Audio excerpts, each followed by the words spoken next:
står nu i Hårby Kirke, som er en kirke, der jo oprindeligt er bygget omkring 1200. Oprindeligt bestod den jo, som alle de andre, cirka 1000 kirker i vort land, alene af hovedskibet, som er det, vi står i, og som er et kor bagved, som er bagved mig. Og sådan så kirkerne ud, og sådan byggede man dem med fladt tag. Siden har man så udvidet kirken her i Hårby. Først med nordskibet, som vi kan se herude, oprindeligt bygget til nogle altre, nogle sidealtre, som man jo havde i den katolske tid. Og ved den lejlighed var det også, at man udvidede loftet, så man nu fik disse buer, som er så smukke og karakteristiske for vores kirke. Og samtidig fik man et tårn bygget, som vi så kan se ud fra. Sådan så kirken ud. Det var færdigt i 1439 og blev indviet behørigt med biskop og så videre. Men indtil 1856 var det kirkens udseende. Der var den så ejet af greven over på Vedholm, og han må have syntes, at kirken trængte til at blive endnu større, og derfor fik vi så bygget det store sydskib på, som nu ikke er så meget i brug, men jo dog er der. Dermed udvidedes kirken til det dobbelte antal sædepladser, og kirken fik form som en korskirke. Og sådan har kirken så set ud fra 1856 til dags dato, og den har ikke behov for at blive udvidet. Der kan sidde cirka 400 mennesker i kirken med de faste pladser, og det dækker rigeligt behovet, når vi ser bort fra juleaften og konfirmationssøndagen. Hvis vi så kigger nærmere på inventaret, som er her i kirken, så er det jo sådan, at Hårby Kirke har fået i forbindelse med restaureringen i 1975 en meget moderne altertavle sat ind. Den altertavle, der var før, var kommet ind i kirken i forbindelse med restaureringen og dermed udvidelsen af sydskibet i 1856. Og billedet hænger over på væggen derovre. Og selve alter, skranker og alterbord og så videre er nu placeret på loftet.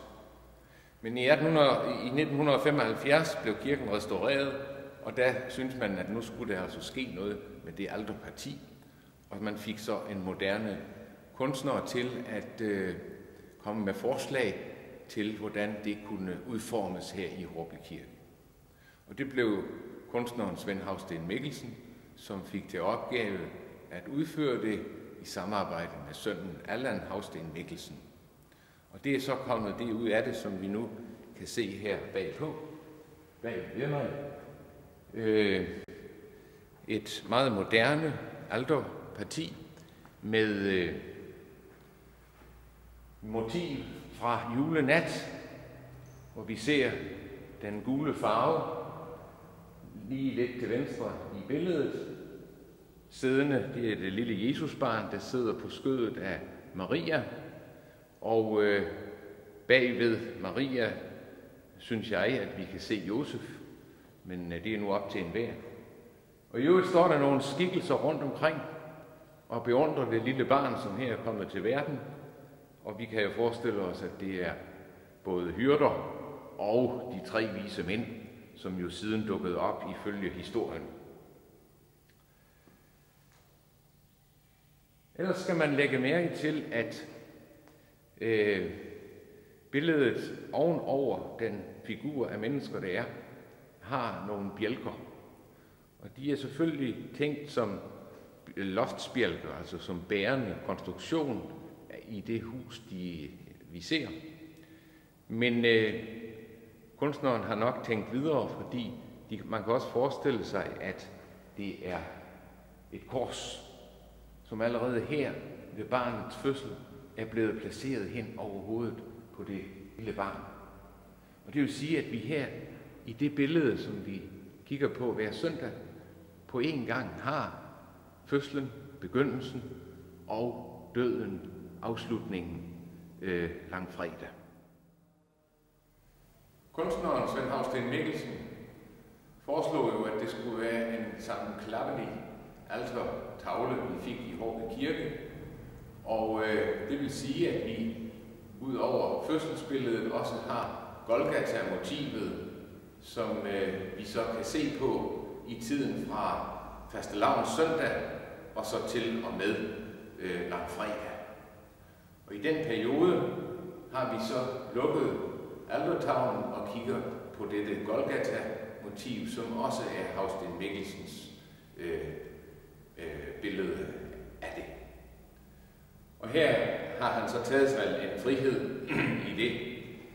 Han har malet Jesus til højre og de to røvere til venstre. Hvis man læser teksten, så står der jo, at Jesus hang i midten. Men det har han set lidt let på. Og det er jo et lidt andet og lidt dramatisk billede, vi kigger på, med denne stærke orange farve, som billedet er malet med, og så disse tre kors. Og meningen er jo selvfølgelig, at vi i fastetiden skal, om jeg så må sige, indstille vores mentale tilstand på det, som nu skal ske, eller som vil ske i forbindelse med påskebegivenhederne og langfredag. På billedet kan vi se, at ved korsets fod er der nogle skikkelser, og det er jo kvinderne, som fulgte deres mænd, herunder også Jesus, helt til vejs ende, hvorimod disciplene flygtede langt væk. Hvis jeg i øvrigt skal sige noget om alterpartiet her i kirken, så har det jo naturligvis, da det blev sat herind, vakt noget furore, må vi sige, i byen. Det er ikke sket i min tid, men det var her, før jeg kom. Men da jeg kom 6 år efter, at det var etableret, der var der stadig en stærk debat om det nu var et passende alterparti, vi havde fået i Hårby Kirke. Det der jo sådan især stødte an, kan man sige, det var dels, at det var meget moderne. Men det må det jo være, når man sætter et nyt motiv, altermotiv ind og alterparti ind i en kirke i vores tid. Det der dernæst, kan man sige, stødte an, var nok især, at man havde gjort så stærk brug af stål. Både som ramme omkring alterbilledet, men også som det bærende i knæfald og på alterbordet. Det synes man virker koldt. Men jeg synes, når man vender sig til det og går i det altid, så hører det efterhånden til og passer udmærket ind i vores kirke.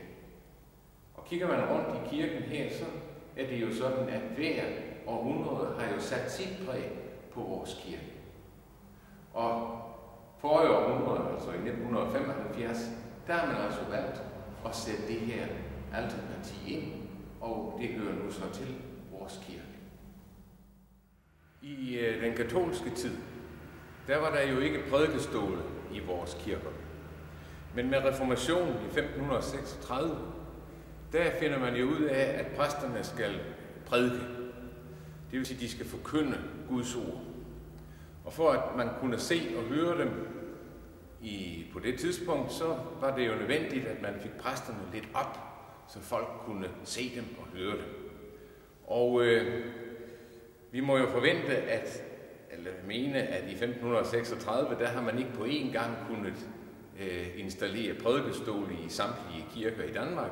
Så derfor har man nok til en start haft sådan nogle af den lokale tømrer sammenflækkede kasser, som præsterne har kunne træde op i og prædike fra. Men efterhånden, som man dels fik penge, og dels jo fik fundet ud af, hvordan sådan en prædikestole skulle se ud, så kom der jo også folk hertil fra sydfra, fra udlandet, som havde forstand på, hvordan man lavede prædikestole, og forventeligt er kommet en til Vestfyn omkring 1600-tallet, 1610-12, som har fået til opgave at lave prædikestole til de vestfynske kirker. For tager man rundt her på Vestfyn til kirkerne, så kan man se, at prædikestolen, de ligner hinanden. Og til en af dem er altså også vores kirkes prædikestol, Hårby Kirkes prædikestol, som jo er en flot udskåret prædikestol. Det er træarbejde, lavet i hånden, og den her er blevet færdig i 1618. Og den her har, ligesom de andre prædikestole på Vestfyn, sådan 4 felter med de 4 evangelister i, og med hver deres symbol på, og med deres navne under. Og under de 4 evangelister har man så taget et skriftsted fra det evangelium, som de har skrevet. Og her har vi allerførst Matthæus, Markus, Lukas, og om bagved er der Johannes. Når man, det er sådan en lille pudsig detalje, når man ved, at det er den samme, så kan man også se det ud over, at de er stort set bygget op på samme måde, men han har lavet den samme grammatiske fejl i den latinske skrift på alle de prædikestole, som findes her på Vestfyn. Og det er der en klog præst op i Kærte, der i sin tid har fundet ud af og skrevet en bog om. Så skal man også lægge mærke til en lille sjov detalje.